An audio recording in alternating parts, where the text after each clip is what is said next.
कि भारत के लोगों ने फैसला किया कि देश की लीडरशिप भारतीय जनता पार्टी को देनी है और देश के वज़ीर आज़म नरेंद्र मोदी जी इसकी रहनुमाई कर रहा है। हम ने पहले कांग्रेस का 2 टर्नर देखे, लगातार doctor Manmohan Singh ji prime minister थे और हम 11वें नंबर की इकोनॉमी मईशत थे और 11वें नंबर की इकोनॉमी मईशत ही रहे 10 साल में। 11 सालों में हमने जंप मारा और 5वें नंबर की हम एक ताकत उभर के आए। तो अभी पिछले ही दिनों हम चौथी बड़ी ताकत बने और देश के लोगों ने मन बनाया है कि इसको कंटिन्यू करना है और जो बहुत सारे फैसले हैं देश के वज़ीर आज़म के, वो देश की अवाम चाहती है और अवाम ने जब मैंडेट दिया हो तो नेता को फैसले लेने पड़ते हैं। जैसे हम पहले घोटालों में थे, 3G 2G 3G तो कहाँ 2G में, कोल के घोटाले में, उसमें फंस गए थे कॉमनवेल्थ गेम में। तो देश के वज़ीर आज़म ने दुनिया में सबसे सस्ता इंटरनेट दे दिया। दुनिया में सबसे ज़्यादा हम मोबाइल का इस्तेमाल करता है, IT का हब बन गया, हमारे यूनिकॉर्न बन गए। हमने बड़े एक टैक्स करा GST, बड़े ये फैसले लेने, ये पॉलिटिकल मर्डर के बराबर होते हैं। कोई भी बड़ी कन्विक्शन से लिए जाते हैं। कश्मीर जैसी जगह पे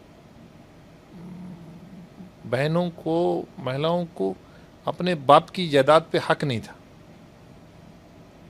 और वहाँ इतना बूम, ट्रेन से जोड़ना, 6 लेन से जोड़ना, आज वंदे भारत जैसी ट्रेन जाना, G20 का होल्ड होना और कई चीज़ें हैं। स्टार्टअप स्टैंडअप में हम कितना आगे बढ़ गए, मिलिट्री में हम FDI कितना हो गया। मतलब कन्विक्शन से, जो कुरान से साबित है, ट्रिपल तलाक, प्राइम मिनिस्टर साहब नहीं इतना बड़ा फैसला ले सकते हैं। जो कुरान से साबित हो वही कर दिया। सोशल वेलफेयर की आखिरी आदमी, गरीब की अंत्योदय, लोगों के मर जाते थे घूम घूम के, अकाउंट में डायरेक्ट चीज़ें जाना।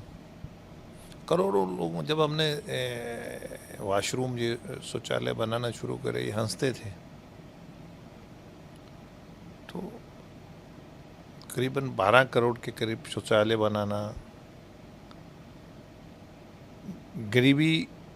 गरीब को डायरेक्ट उसके अकाउंट में बेनिफिट देना। इनके ज़माने में 1 लाख का टेंडर होता था, वो कई करोड़ पे ख़त्म होता था, 50,000 का। कभी लोगों ने सोचा था कि किसान का पैसा उसके अकाउंट में जाएगा, पेंशन का पैसा उसके अकाउंट में जाएगा? बेनिफिशियरी को उसके घर में, उसके अकाउंट में, उसके डिमांड किए बिना बेनिफिट देना, ये नरेंद्र मोदी जी का इंडिया है ना। नहीं तो बचौले खा जाते थे, बचौलों को ख़त्म किया।